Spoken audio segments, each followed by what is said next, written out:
자, 251페이지 밑에 우리가 주택연금에 가입 가능 연령을 보면은 주택 소유자 또는 배우자가 만 60세 이상입니다. 또는의 동그라미라 치면은 여러분 시험 문제는 우리가 우리가 및 이렇게 많이 나오잖아요. 둘 중에 한 사람입니다. 둘 중에 한 사람이 만 60세 이상이면 된다는 거고, 자, 주의할 것은 확정 기간 방식인 경우에는 주택 소유자 또는 배우자가 만 60세 이상인 자 중 연소자가 만 55세에서 만 74세입니다. 만 55세는요, 확정 기간이 30년이고요. 만 74세는 확정 기간이 10년이에요. 여러분, 확정 기간 방식의 확정 기간은 5개 있거든요. 10년, 15년, 20년, 25년, 30년. 그래서 거기 나온 건데, 우리 연금이 84세 기준에서 설계했거든요. 그래서 그렇습니다. 자, 주택 보유수 252쪽 보시면은, 자, 처음 요거 도입을 할 때는 1세대 1주택 소유자였습니다. 부부 기준. 여기다가 이제 시간이 지나면서 첨가가 된 거죠. 뭐가 나왔죠? 보유주택 합산 가격이 9억 원 이하인 다주택자인 분도 돼요. 그리고 요 두 가지, 1세대 1주택자, 다주택자 제외한 2주택자가 있어요. 2주택자는 3년 이내에 주택 한 채를 처분할 조건으로 연금 가입이 가능하다. 자, 주택 보유수를 받고, 자, 대상주택으로 갑니다. 자, 시가 동그라미. 여러분, 주택 담보 가치가 아니라 시가입니다. 자, 한국감정원 인터넷 시세 보고 없으면 국민은행 인터넷 시세를 보시면 돼요. 시가 9억 원 이하인 다 어떻게 돼? 주택법상 주택입니다. 그럼 주택법상 주택에 뭐가 있죠? 단독주택, 다가구주택, 다세대주택, 연립주택, 아파트, 또 주상복합 아파트 포함입니다. 그리고 지방자치단체에 신고된 노인복지주택도 대상으로 하는데, 주의할 건 또 확정 기간 방식은 노인복지주택을 제외한다. 또 여러분, 주택과 상가가 같이 있는 건물이 있죠? 이런 복합 용도의 주택은 주택이 차지하는 면적이 2분의 1 이상인 경우에는 연금 가입이 가능하다. 주의할 것은 제외되는 주택 보세요. 여기서 오피스텔 밑줄, 이건 안 돼요. 오피스텔은요, 주택법상 준주택이에요. 주택이 아니에요, 준주택. 오피스텔 안 됩니다. 오피스텔, 그리고 상가주택, 판매 및 영업시설, 전답 등은 제외합니다. 또 권리 침해가 있는 주택이나 제한물권, 보증금 등이 있는 주택도 제외, 원칙상. 여러분, 보증금, 전세금 있으면 임대차 계약 해지하면 가입이 가능할 거예요. 종신 혼합 방식인 경우에는. 자, 그리고 관련해서 오피스텔은 안 된다는 걸 꼭 명심해야 됩니다. 자, 그리고 거주 요건 보세요. 주택연금 가입 주택을 가입자 또는 배우자가 실제 거주지로 이용하고 있어야 하는데, 만약에 해당 주택을 전세 또는 월세로 주고 있는 경우는 가입이 불가능해요. 그런데 조건이 있죠. 단 부부 중 한 명이 거주를 하고 있고요. 또 보증금이 없이 주택 일부만을 월세로 주고 있는 경우는 가입이 가능하다. 대표적인 예가 대학가 부근 하숙지. 보증금 없이 월 얼마씩 받는 분 있잖아요. 그 소유주가 직접 거주하면서 이런 것은 가능하죠. 자, 연금 지급 방식으로 가면은 253페이지에 월 지급 방식이 있습니다. 자, 월 지급금 지급 방식 처음 도입을 할 때는 종신 방식 하나밖에 없어서 처음 도입할 때는. 그래서 종신 방식을 말 그대로 월 지급금을 종신토록 지급을 받는 방식이에요. 여기는 두 가지 있습니다. 종신 지급 방식과 종신 혼합 방식. 나누는 기준은 인출한도입니다. 인출한도 설정 없이 월 지급금을 종신토록 지급받는 방식은 종신지급 방식이고 혼합은 인출한도 설정합니다. 인출한도 설정 후 나머지 부분을 월 지급금으로 지급받는 방식인데 인출한도는 대출한도의 50% 이내. 자, 그 다음에 또 몇 년 지났더니 도입된 게 확정기간 방식이 도입됐어요. 확정기간 방식은 고객이 선택한 일정 기간, 아까 5개 얘기했죠? 일정 기간 동안 월 지급금을 우리는 지급받는 방식입니다. 주의해야 될 거는요, 확정기간 혼합 방식인 경우는 또 이것도 대출 한도의 45% 이내입니다. 수시 인출 한도를 설정합니다. 이 수시 인출 한도 설정 후 나머지 부분을 고객이 선택한 일정 기간 동안 월 지급금으로 지급받는 방식인데 주의해야 되는 것은 아까는 앞에는 대출 한도의 50%인데 이번은 몇 프로? 45%. 5% 차이가 있죠. 이게 중요한 거예요. 그래서 대출 한도의 5%에 해당하는 금액은 의무적으로 설정하여야 한다. 이유가 뭘까요? 여러분 확정 기간 있죠? 월 지급금 종료 후에도 담보주택 관리비, 의료비로 지출해야 되니까 의무 설정 금액이 있는 겁니다. 자, 그리고 또 박근혜 정부 3년 전에 도입된 주택연금 3종 세트가 있거든요. 그 3종 세트가 주택연금 사전예약 보금자리론이라는 게 하나 있고 또 우대형 주택연금, 또 주택담보대출 상환용 주택연금 세 가지를 3종 세트인데 이 3종 세트를 도입을 하면서 도입된 게 두 가지가 있어요. 하나가 대출 상환 방식이에요.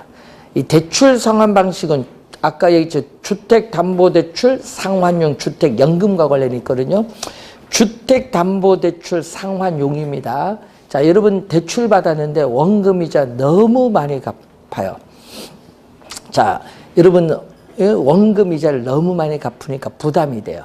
그래서 연금을 신청하는 거예요. 신청을 했는데 인출 한도를 높입니다. 인출 한도를 50%를 초과해서 70% 이내 높여버려요.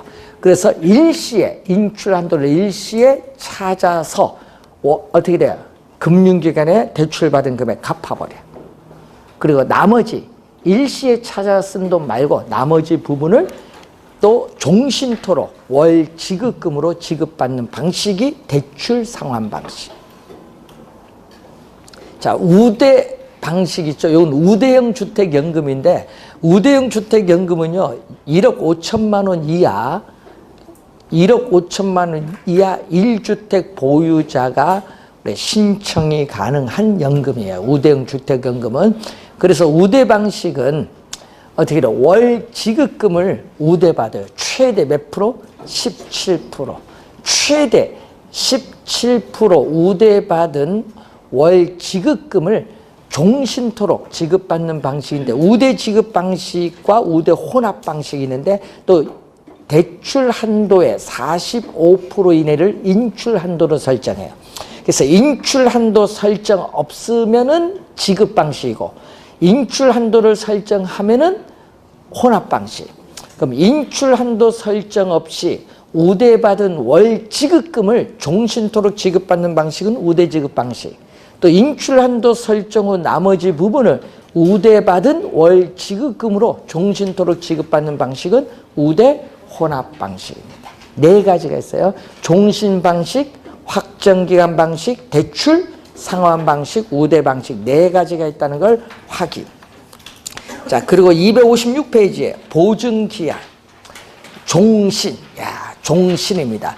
그러니까 소유자 및 배우자 사망 시까지인데, 자, 여기서 소유자 및 배우자를 이용자라고 합니다. 소유자 및 배우자를 이용자.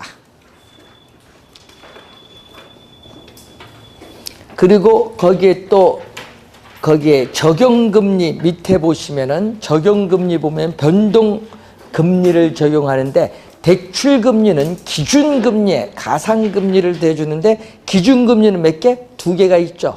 자, 이자율 조정주기 3개월 CD금리와 또 하나가 신규 취급액 기준 코펙스 2가지 기준금리.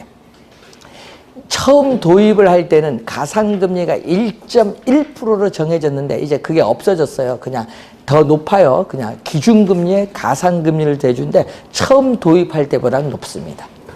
그리고 이자는 거기 보시면은 자, 이자는 어떻게 돼요? 매월 대출 잔액에 가산되고 있고요. 그리고 가입자가 직접 현금으로 납부할 필요는 없다는 것.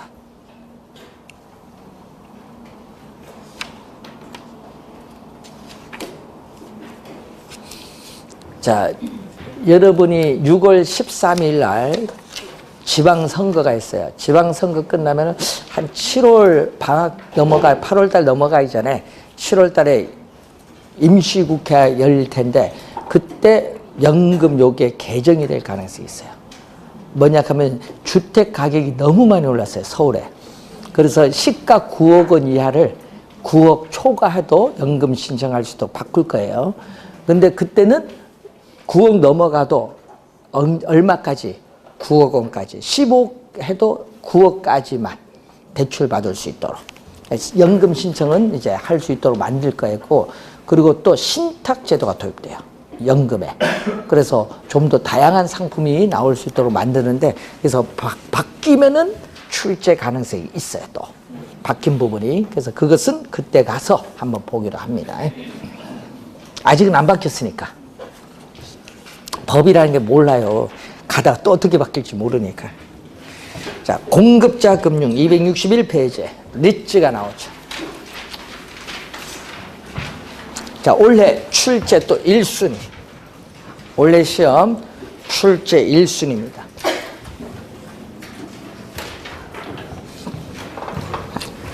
자, 리츠.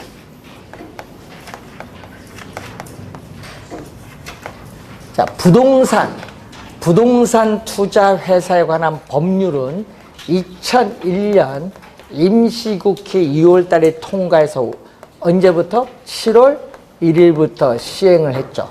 그래서 부동산 투자 회사에 관한 법률에서는 리츠를 부동산 투자 회사라고 우리가 정해놓고 또 부동산 투자 신탁, 그래로 번역을 하면은 부동산 투자 신탁이라고도 해요. 부동산 투자 신탁, 부동산 투자 회사에 관한 법률에서는 부동산 투자 회사라고 하는데, 문제는 이 리츠는 뭐다? 주식 회사라는.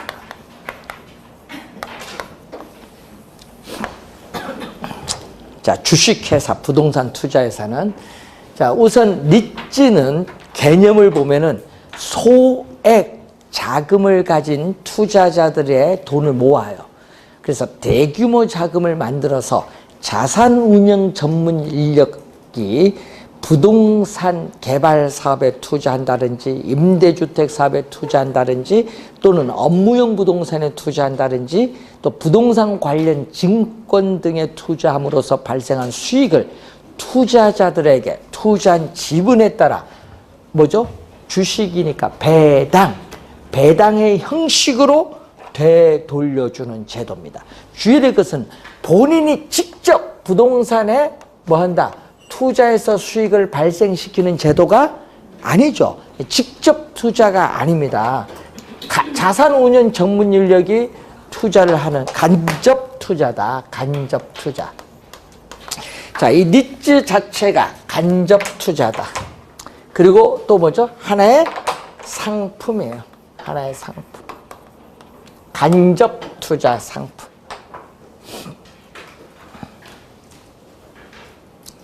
자, 증권회사에 뮤추얼 펀드라는 게 있거든요. 이 뮤추얼 펀드, 현대증권 옛날 이익치 회장이 처음 바이코리아라는 뮤추얼 펀드를 도입을 했거든요. 최초거든요. 그래서 이 뮤추얼 펀드에 빗대서 리츠를 부동산의 뮤추얼 펀드라고 합니다. 부동산의 뮤추얼 펀드. 소액 자금을 가지고 모아서 대규모 자금을 만드는 것을 뭐라고 한다? 뮤추얼 펀드. 그래서 부동산의 뮤추얼 펀드라고 하는 게 리츠. 자, 그리고 이 리츠는 부동산 시장에서의, 우리는 부동산 시장에서의 움직일 수 없는 고정자산인 부동산을 담보, 그럼 부동산 담보. 자, 예를 들어서 여러분 여의도 2천억짜리 건물, 그걸 담보로 뭐를 발행한다? 주식을 발행을 해요. 주식. 자, 소액화. 주식은 뭐죠? 소액화. 표준화죠. 한 주당 어떻게 돼요? 표준화. 증권화를 시키죠. 소액 한 주당 5,000원 우리가 표준화, 증권화된 주식을 뭐 한다? 발행을 해요. 근데 이 주식은 금융 자산이에요. 그래서 금융 자산의 형태로 자본시장에서 거래가 이루어지는 겁니다. 그래서 이 리츠는 이 부동산 시장과 자본시장을 뭐 했어요? 연계를 한 대표적인 상품이다. 연계를 한 대표적 상품이 바로 리츠가 돼요.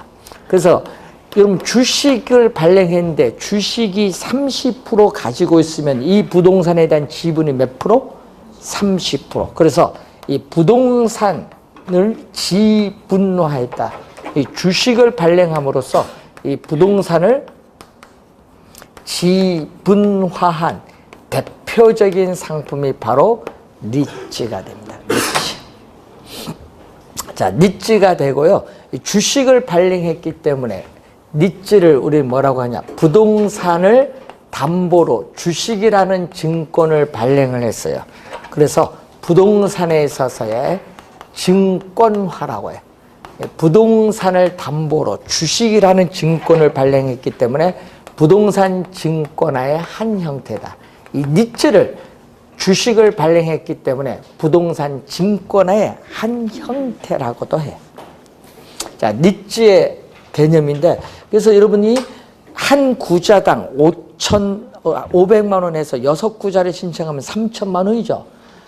이런 돈들을 모아서 3천억을 만들어서 대형 빌딩을 살 수 있어요, 리츠에서. 그래서 소액 투자자들도 대규모 부동산을 소유할 수 있는 기회를 제공해 줄 수 있는 게 바로 뭐다? 리츠.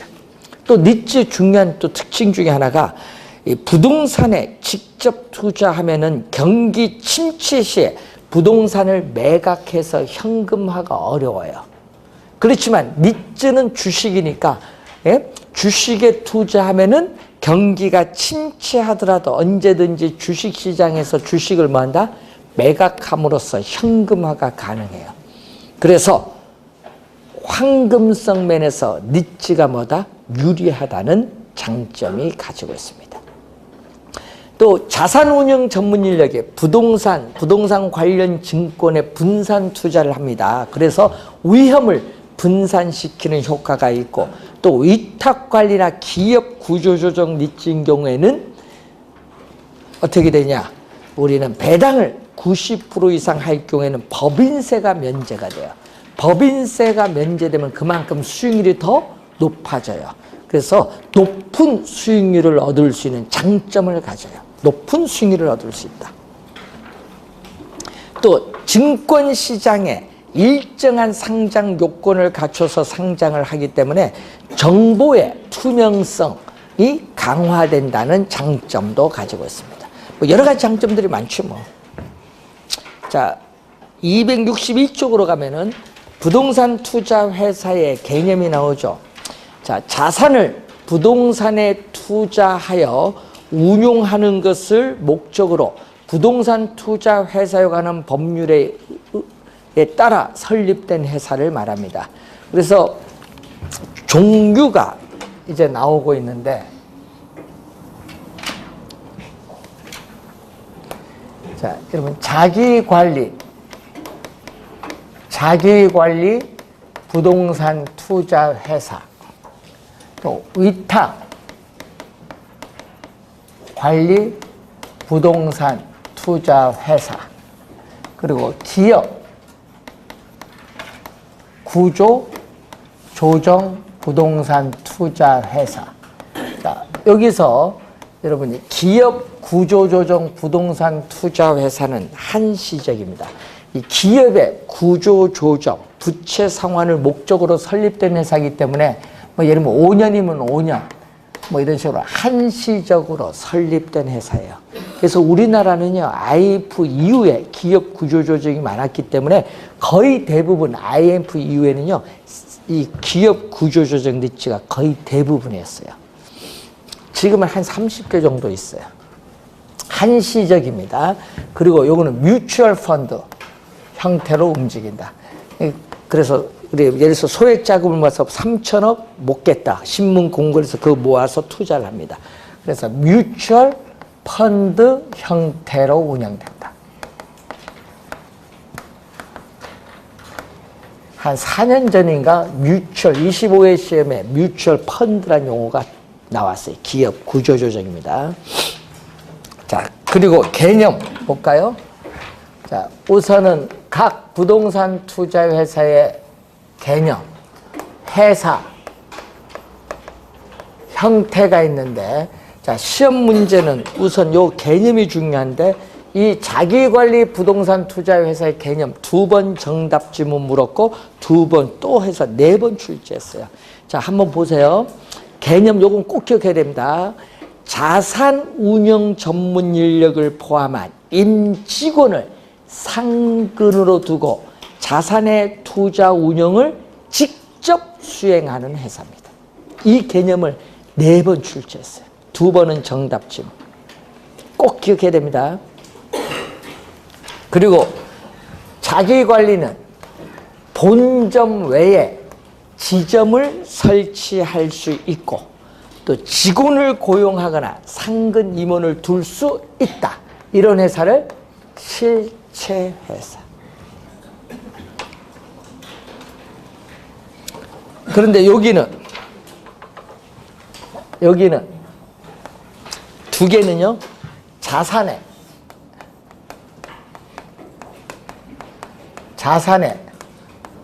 투자 운영을 어디에 위탁하죠?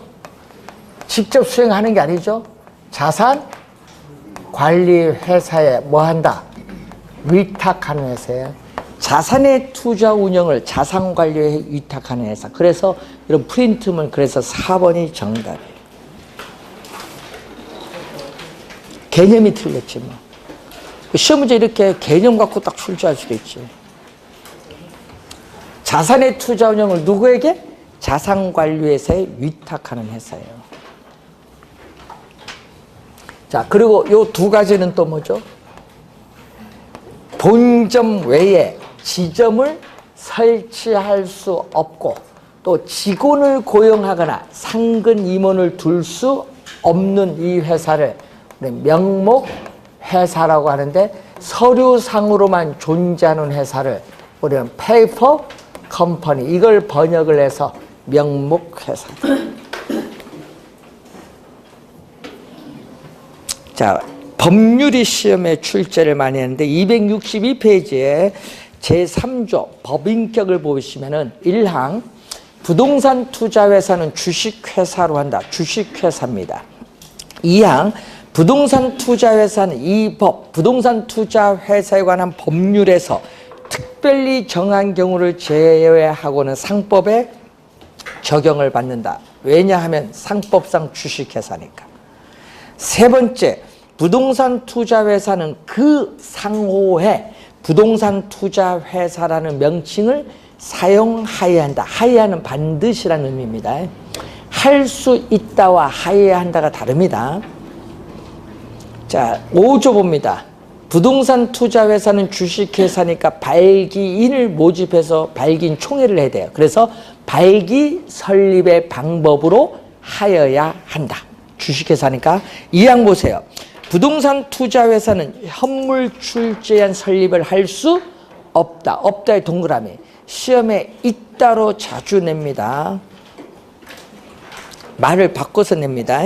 자, 제6조 보시면은 시험에 설립 자본금, 뭐 2년 전에도 정답 물었는데 하여튼 이 설립 자본금과 최저 자본금, 6조와 10조는 시험에 하여튼 단골로 출제를 하는 부분. 이 부분. 요 부분은요, 또 단골로 출제를 많이 해요.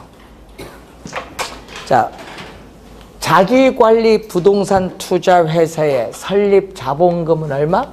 5억 원 이상으로 한다. 5억 원 이상으로 한다. 자, 그런데 위탁관리 부동산 투자 회사 및 기업 구조조정 부동산 투자 회사의 설립 자본금은 요건 얼마? 3억 원 이상으로 한다. 자, 여러분, 요것을 여러분이 5억 원을 2년 전 정답으로 몰았죠.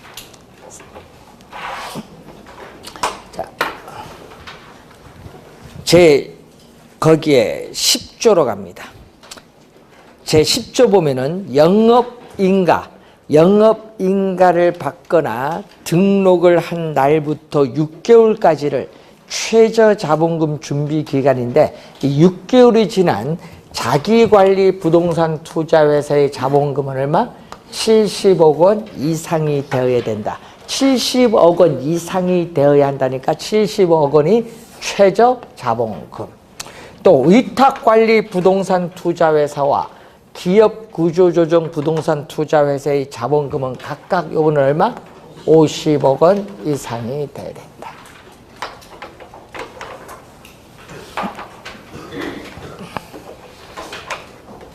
요 두 개 많이 내거든요. 요 두 가지.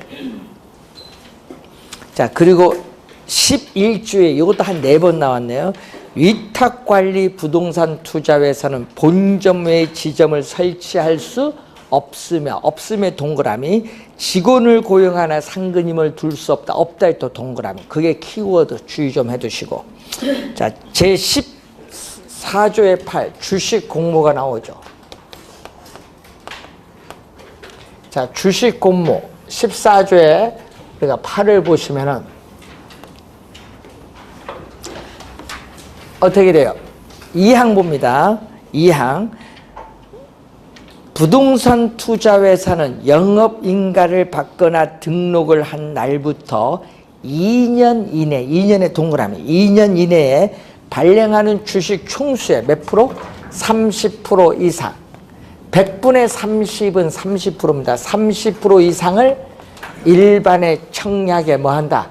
제공하여야 한다. 반드시 2년 이내에 제공하여야 한다. 그리고 기업 구조조정 부동산 투자회사는 의무사항이 아니다.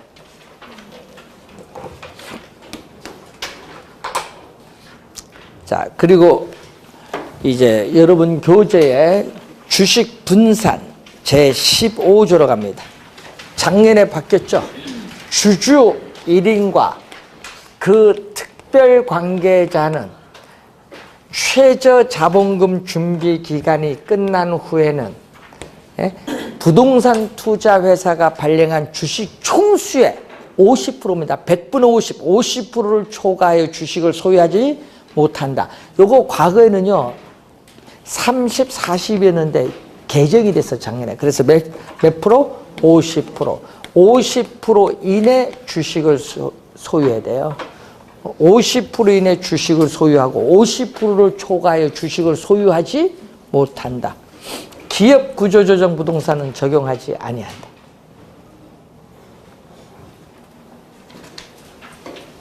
주식 분산.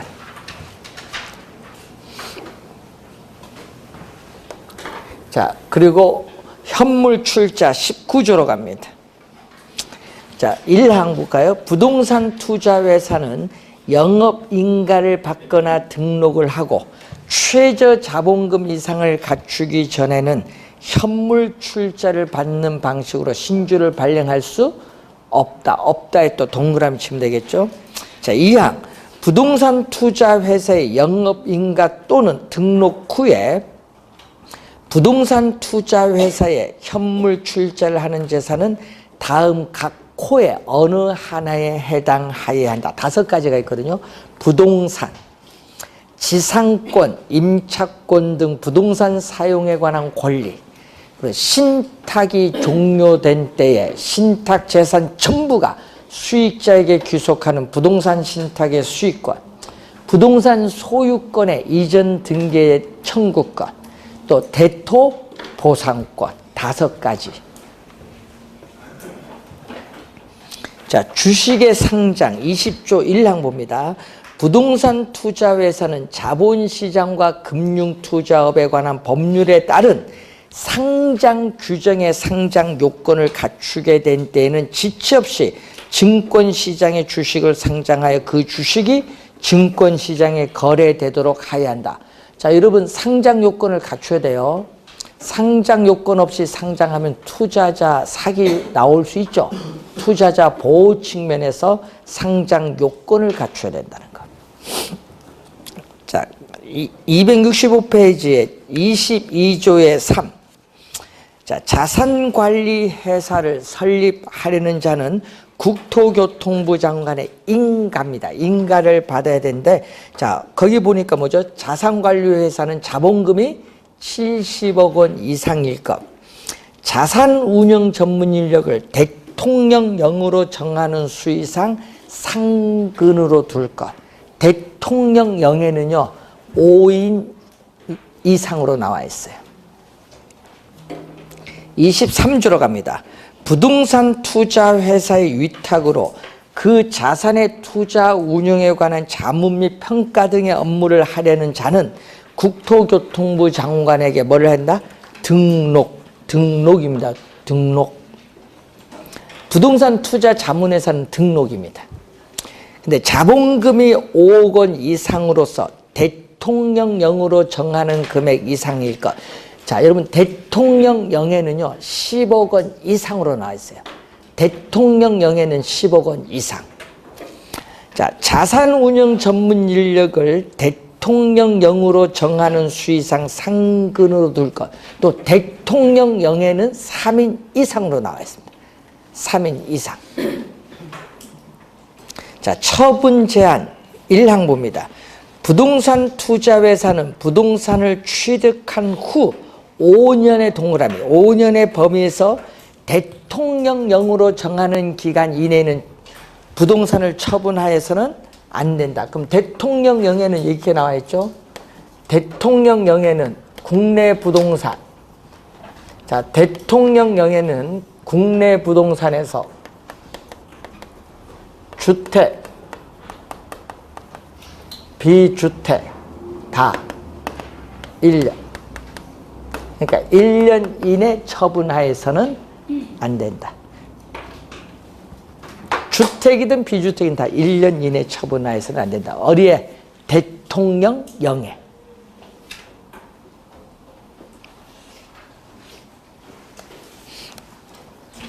(266페이지에) 자산 구성.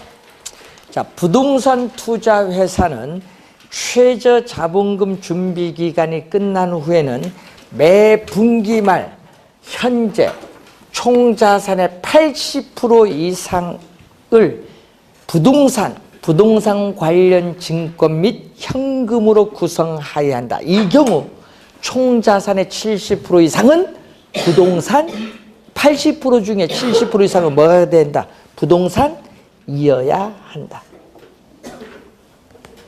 그런데 요거는 뭐를 해야 돼?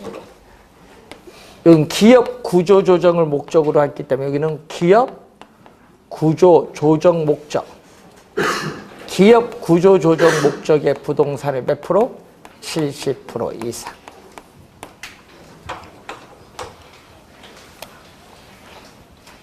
자, 배당으로 갑니다. 267페이지. 부동산 투자 회사는 해당 연도 이익 배당 한도의 90% 이상을 주주에게 배당하여야 한다. 이 경우 이익 준비금은 적립하지 아니한다. 자, 2항 볼까요? 제1항에도 불구하고 자기관리 부동산 투자회사의 경우 올해 12월 31일까지 해당 연도 이익 배당 한도의 50%입니다. 50% 이상을 주주에게 배당하여야 하며 이익 준비금을 적립할 수 있는데, 자, 거기 기억 니은 보세요. 해당 연도 이익 배당 한도의 50% 이상 90% 미만으로 이익 배당을 정하는 경우에는 주주총회 특별 결의를 거쳐야 되고, 또 해당 연도 이익 배당 한도의 90% 이상으로 이익 배당을 정하는 경우에는 주주총회 뭐를 결의를 통과를 해야 됩니다. 작년에 개정이 됐어요.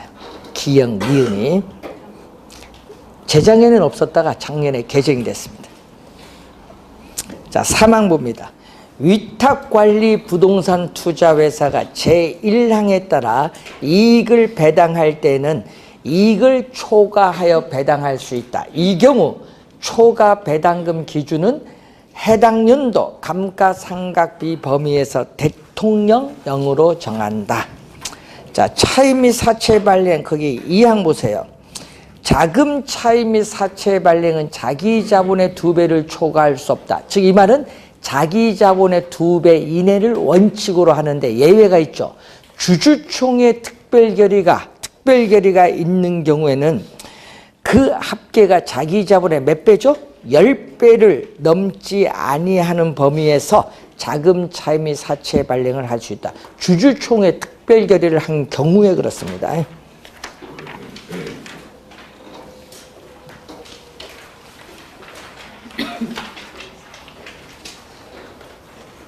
자, 9번 문제 268페이지.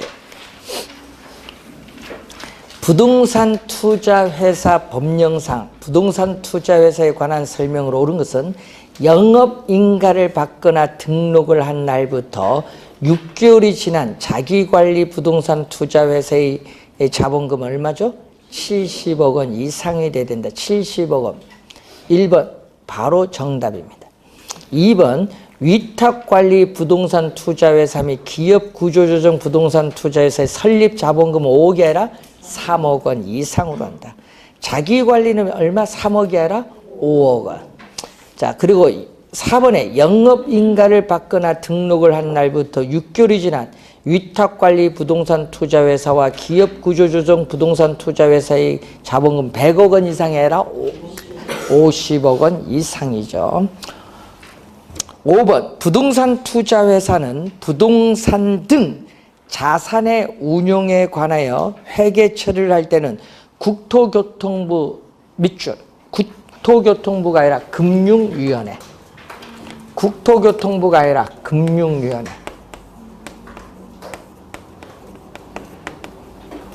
금융위원회가 정하는 회계 처리 기준에 따라야 한다. 그래서 1번 정답. 이런 형태로 문제를 또 출제할 수 있다. 이런 문제 나오면 맞출 수 있겠죠. 원래 하여튼 법조문에서 많이 내거든요. 법조문 좀 잘 확인해 두시고 원래 한 문제 또 출제 예상이 되고 있습니다.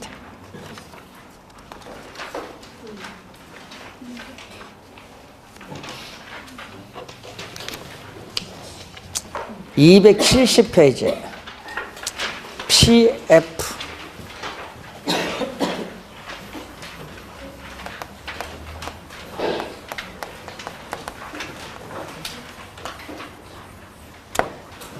우리 뉴스나 신문에 보면 약어로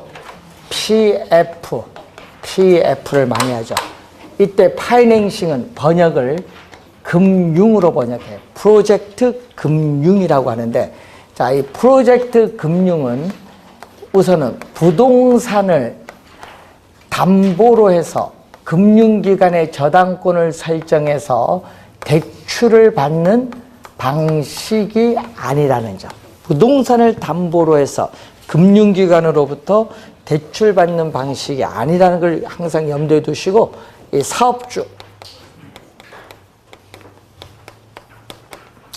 사업주인 스폰서가 이미 융자를 받아서 사업을 하고 있는데, 우리가 이 특정 어떤 개발 사업을 하는데 금융기관에서 이 개발 사업을 위한 자금을 융자를 안 해줘요. 이미 융자받아 다른 사업을 하고 있기 때문에. 특정 프로젝트 개발 사업이 있어요. 대표적으로 뭐 유전 개발 사업, 아파트 개발 사업, 고속도로 개발 사업, 항만 개발 사업, 뭐 이런 거잖아요. 특정 프로젝트 개발 사업. 우리 뭐가 있어요? 여기 용산 국제업무단지 개발사업. 그거 1조 원을 설립했거든요. 사업주가 출자를 해서 또 금융기관도 출자하고 건설회사도 출자, 하여튼 출자는 1조 원을 해서 만들었어요. 누구? 특수법인은 사업주와는 회계적, 법률적으로 독립적인 회사를 하나 만들었어요. 그래서 여러분 용산국제업무단지 개발사업에 요걸 하나 만들었는데 이때 이 자본금은 1조 원이었거든요. 근데 그 돈 다 까먹었어. 망했어요. 네? 왜냐? 하려고 할 때 경기가 급속하게 침체해서 삽도 한번 못 떠보고 망해버렸어. 그러니까 망하니까 이제 문제가 생긴 거지. 그래서 이게 위험이 너무 높아. 개발사업. 그리고 자금이 많이 소요된다. 우선은 대규모 자금이 소요된다. 그래서 금융기관이 융자해주기가 어려워요. 대규모 자금이 소요되고 또 공사기간도 오래 걸린다. 공사기간도 장기간 우리가 소요되는 특정 프로젝트 개발 사업인데 이 개발 사업에 뭐를 담보로 해야 돼요? 우리는 아까 부동산 담보 대출이 아니라 미래의 이 수익성 또는 사업성을 담보로 해야겠지. 그래서 이 미래의 수익성 또는 사업성 이걸 담보로. 사업성이 있어야 됩니다. 이걸 담보로 했기 때문에 부동산 담보가 아니라 미래의 수익성 담보로 우리는 프로젝트 시행회사의 부채로서 누구? 회사의 채권을 발행해요. 회사채를 발행해서 이 개발 사업에 필요한 자금을 조달해요. 그러면 이 회사채는 인수는 누가 하느냐? 금융기관에서 인수를 하는데 한 금융기관에서 인수하면 너무 위험이 높아요. 망하면 은행도 망하거든요.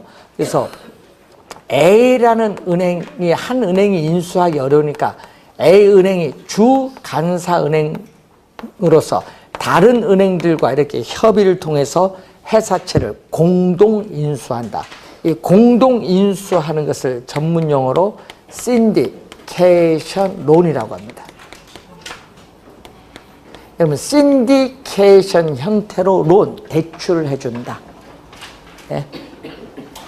그래서 뭐죠? 금융기관 간의 위험을 분산해요. 한 은행이 인수하니까 공동으로 인수하는 거예요. 그래서 개발 사업에 필요한 자금을 누가? 예? 개발 사업에 필요한 자금을 대출해줘서 이 대출해준 자금에 대한 이자를 받는데 주의해야 될 것은 또 시험 문제 PF 금리는 기업의 대출 금리가 여기 4%라면 요거는 한 13, 4% 상당히 높아요. 예? 그래서 금융기관 입장에서는 이 금리가 높기 때문에 어떻게 돼요? 이 사업이 성공하면 높은 수익을 얻을 수가 있어요. 높은 수익을 얻을 수 있어요. 그런데 사업하는 입장에서 보면은 금리가 높으면 높은 금융비용을 수반한다는 또 문제점이 있죠. 근데 여러분, 요 은행만 위험 분산하면 안 되잖아요. 또 은행도 위험을 더 분산해야 돼. 그래서 국책사업일 경우에는 정부, 국책사업일 경우는 정부, 그리고 또 건설회사인, 시공회사인 건설회사, 원료 공급자, 구매자 등 이해관계인들에게 보증을 요구함으로써 위험을 더 분산시킵니다. 보증을 요구해요. 자, 그런데 또 돈 갚긴 갚아야 돼. 회사채. 그럼 이 개발 사업에 뭐죠? 특정 프로젝트 개발 사업에 미래의 현금 흐름, 이 미래의 현금 흐름을 가지고 뭐를? 상환의 재원, 회사채에 대한 상환의 재원으로 삼는데 이 개발 사업이 망했다. 그러면 금융기관은 프로젝트 시행회사가 가진 자산이나 미래의 현금 흐름에 대해서만 원리금 상환을 요구할 수 있지 사업주는 원리금 상환을 요구할 수 없다. 그래서 사업주는 개인적인 채무가 없는 비소구 금융을 뭐라고 하죠? 원칙. 비소극 금융을 원칙으로 하는데 이 개발 사업의 일정 부분 보증을 했어요. 보증을 하게 되면 보증 부분에 뭐 한다? 제한. 보증한 부분에 제한해서 그 부분에 대해서는 원리금 상환을 청구할 수가 있어요. 그래서 제한 소극 금융의 경우가 일반적이죠. 또 사업주는 프로젝트 시행회사가 조달한 자금을 사업주가 이용해요. 근데 사업주의 대차 대조 부상 부채와는 아무런 관련이 없기 때문에 사업주의 재무 여건과는 아무런 관련이 없어요. 그래서 장부 외 사업주는 장부 외에 자금을 융통하는 효과가 있기 때문에 채무 또는 부채를 수용할 수 있는 능력이 기존 대출받은 금액에다가 더 많은 자금을 조달하니까 이게 높아진다는 장점이 있죠. 사업주가 가지는 장점이죠. 사업주가 가지는 장점. 자, 돈 관리는 누가 해야 되느냐? 여러분, 시행회사가 돈 관리하는 것이 아니라 시행회사가 마음대로 관리하면 안 되고 신탁회사의 에스크로우 계정이라는 게 있어요. 에스크로우 계정. 에스크로우 계정을 위탁 관리 계좌라고 해요. 그래서 이 신탁회사의 에스크로우 계정에서 우리는 뭐를 한다? 자금 관리가 이루어져. 자금 관리가 이루어지면서 현금을 통제하는데 우선 공사비를 우선적으로 지급합니다. 이익이 지급되는 것이 아니라. 그래서 자금 관리는 여기서 이루어진다.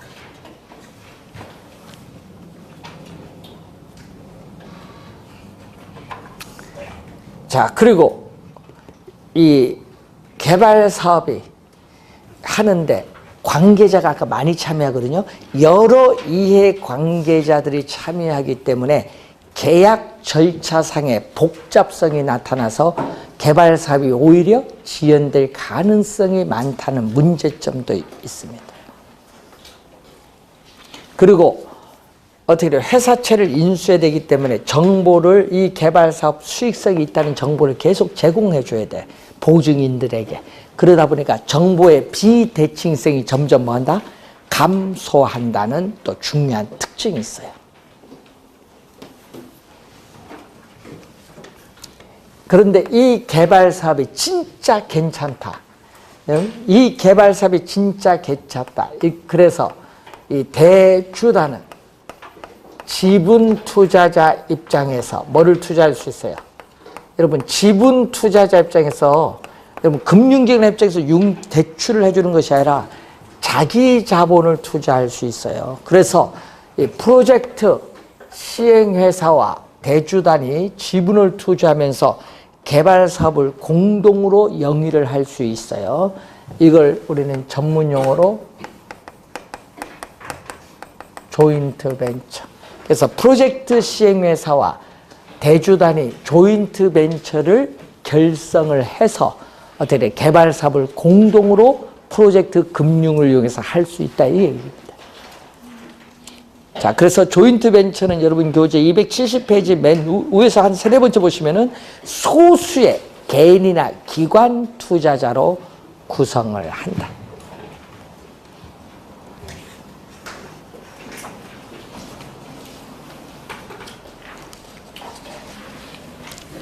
(272페이지) 보시면은 그 표에 보시면은 차주는 차입자를 얘기하죠. 자, 이론적인 PF에서는 사업 시행사, 프로젝트 시행사, 국내 부동산 프로젝트 파이낸싱도 사업 시행사인데 기업 금융은 누가? 사업주. 기업이죠. 사업주가 차입자입니다.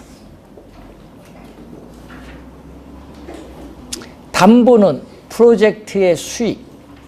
이론적으로는 또 국내는 프로젝트 수익 및 시행사 시공사의 보증이라든지 기업 금융은 사업주가 가진 모든 자산, 신용에 대해서 우리는 담보가 들어간다. 그 얘기죠. 자, 소구권 행사를 보면은 사업주에 대한 소구권의 배제, 비소구가 되고 한정, 제한 소구가 있다. 이런 얘기죠.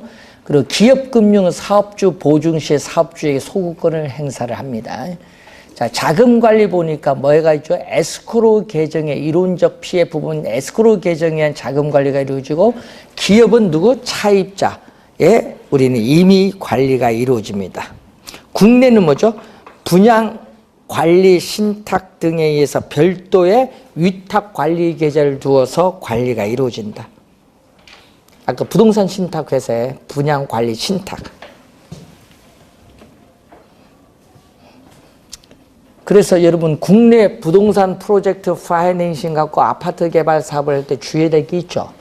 여러분 아파트 분양받은 사람은 대금은 누구한테 아까 에스크로우 계정, 분양 관리 신탁 에스크로우 계정에 돈을 입금을 해야 되는데 시행해서 입금하면 사기 당할 수가 있어요.